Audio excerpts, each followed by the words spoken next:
madhi timre. Sasa machielo mabede ne mako wach mariero popen siasa mar racism. En siasa mar jorochere gi jorotenge ka bende nitiere joma ne nyalo paro ni geno ne nitiere ni jagana kata achiel kuom jorotenge mane nitiere kinde papa joma ne inyalo yier kaka papa ne nyalo bedo bende iparo ni nitiere geno ni machiegni kata jarateng ne nyalo bedo machiegni kod kom mar bedo papa.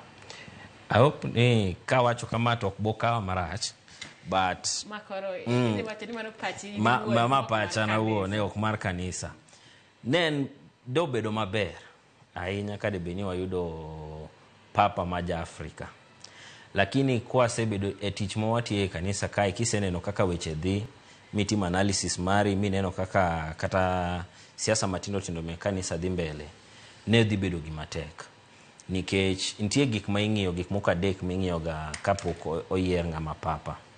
Mokuongo ing'iyo hike, mar ariyo ing'iyo ni ochung' ni ang'o, alafu mar adek en ng'ama nyalo riwo ji. Tiyudo ni diere kane Pope Francis koro tho, kanisa ma Catholic ne nitie to the extremes. Ne nitie jok ma gin kane gin jo conservative to ne gin conservative nyaka to neke gin jok ma gin progressive to gin progressive nyaka tung.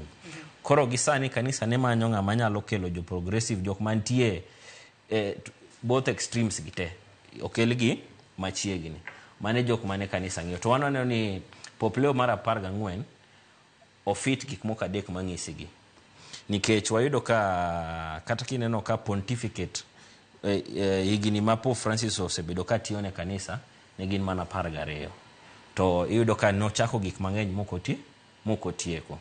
Koro at least sani ni wadwaro ng'ama at least kochako gimoro to nyalo tieko. Ineno kata ka Pope Leo mar 14 hike pod en ng'ama nyalo wacho ni king'iyo e higini miyiero go jok madhi tiyo ne kanisa kata ka office mar papa kamae nomanyo ng'ama pod nigi higni moko matin. Koro iyudo ka en ja higni 69.